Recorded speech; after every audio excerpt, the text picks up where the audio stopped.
Fala jovens, eu sou o Felipe Noronha, esse é o Vinde Santos, muitas coisas a serem ditas, vamos começar com um recado hoje. Ouvi um pessoal falando, que talvez live não valesse a pena, porque ontem eu fiz uma live.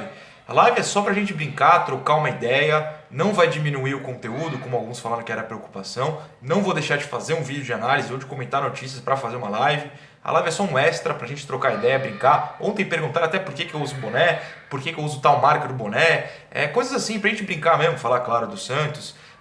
Nenhuma bomba vai ser lançada na live que você vai entrar no canal, ver um vídeo de 1 hora e falar, porra, não vou assistir. Não, se tiver uma coisa importante na live, ela vai estar no título, eu vou falar nos 5 primeiros minutos, no máximo 10, e depois você que não quer ver a gente brincando, trocando ideia, só desligar, não tem problema, não vou fazer ninguém assistir um vídeo de 1 hora, se não quiser, pelo amor de Deus. Fiquem tranquilos, o canal segue a mesma toada, só que com uma live de vez em quando, porque é divertido trocar ideia mais próximo. Eu não tenho conseguido responder tanta gente por causa de trabalho, por causa de coisa aqui em casa. Eu moro praticamente sozinho, a Karen trabalha fora, eu tenho que arrumar, é dono de casa aqui. Então é muita coisa. A live é só pra gente não perder nosso ritmo de trocar ideia. Fiquem tranquilos. Ritmos de notícia, aqui não cai. Então vamos para a Tribuna de Santos, em que Pérez diz que Santos não terá reforços para o Paulistão. O que... É o que eu sempre digo, a gente às vezes tem a mania só de reproduzir o que tal pessoa fala e não analisa o que a pessoa fala. Aqui eu analiso, a tribuna não é o caso, está dando notícia eu analiso, não é um ataque à tribuna, pelo amor de Deus.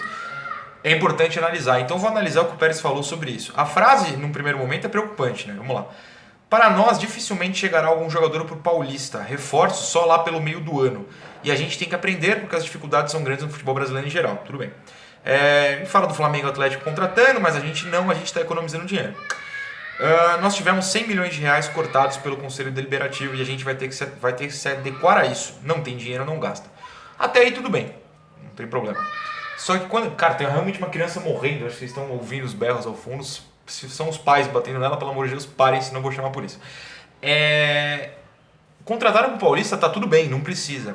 O problema é que se ele fala meio do ano, ele esquece que a gente tem uma Libertadores começando no dia 3 de março, a segunda rodada já no dia 10 de março, ou seja, é só até maio. O brasileiro não começa até maio, né? O brasileiro começa também em maio.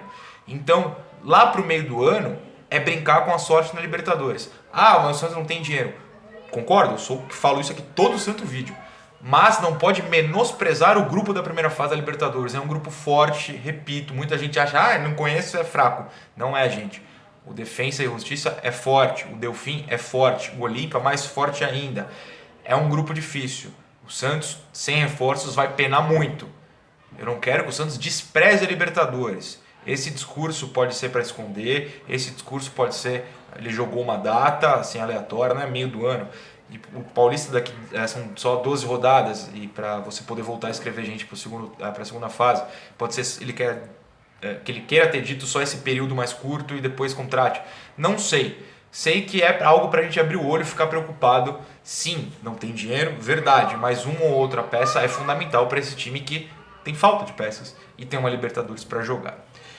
Tá, outra coisa, Sacha deu coletiva hoje e a parte mais interessante pra mim a Gazeta publica.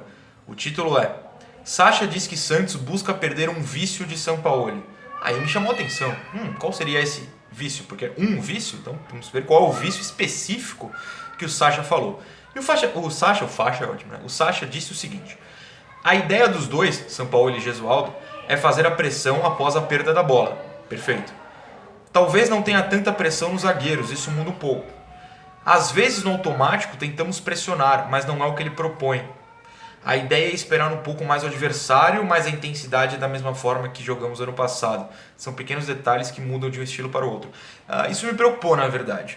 O que ele está dizendo aqui é que às vezes eles sobem para marcar lá no ataque pressionado da zaga do adversário e que o estilo de Gesualdo demanda eles recolherem, né? Irem marcar lá para trás. Esse time, com esse elenco, com esses jogadores, se não marcar pressão, para mim, Felipe Noronha, do Eu Vim de Santos, minha opinião, não estou julgando, a minha visão de futebol, é problema. Esse time, pra mim, ou marca lá em cima ou tá ferrado. Se der a bola para o adversário recuar na marcação, vai complicar. Não é um time que pode se dar esse luxo.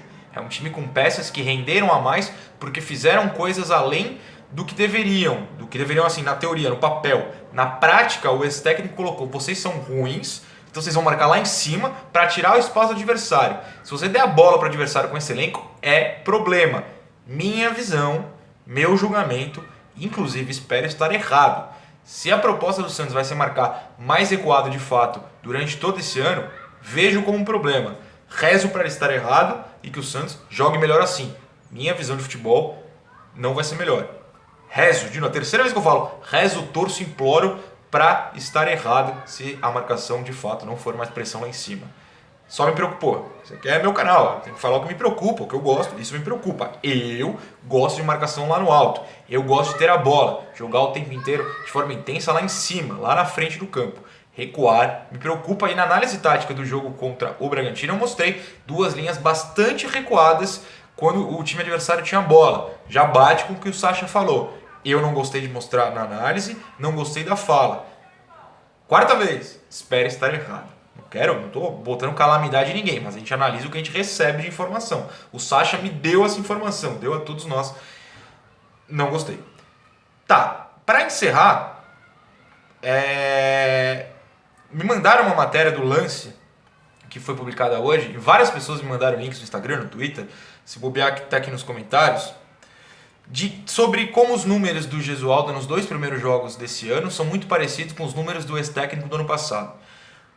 Eles falam especificamente de números de posse de bola, finalizações e, claro, os cruzamentos, que é algo que tem sido bastante discutido depois desses 2 jogos, principalmente ainda mais depois do jogo contra o Guarani, quando o Santos comentou com 25 cruzamentos.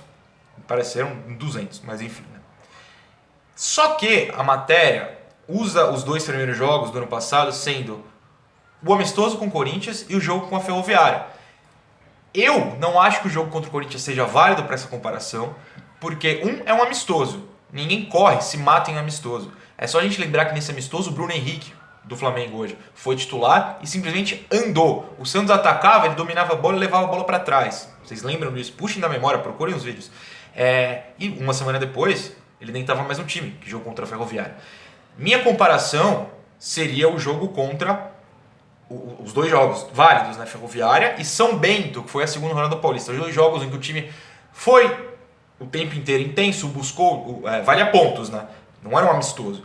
O outro ponto é que o jogo contra o Corinthians não eram 3 substituições, eram até 11, né? Você podia botar vários caras em campo.